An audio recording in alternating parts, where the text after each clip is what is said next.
কবিতার নাম শেষের কবিতা। এটি রবীন্দ্রনাথ ঠাকুরের লেখা। পাঠ করছি আমি।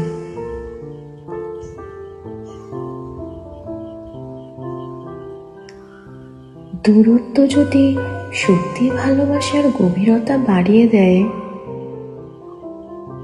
তবে আমি দূরেই থাকতে চাই, অনেক অনেক দূরে। আপনজনেরা যদি আমাকে আপন ভাবতে কুণ্ঠাবোধ করে, তবে তবে গোটা পৃথিবীকে আপন বানিয়ে ফেলব। কেউ না কেউ তো কখনো না কখনো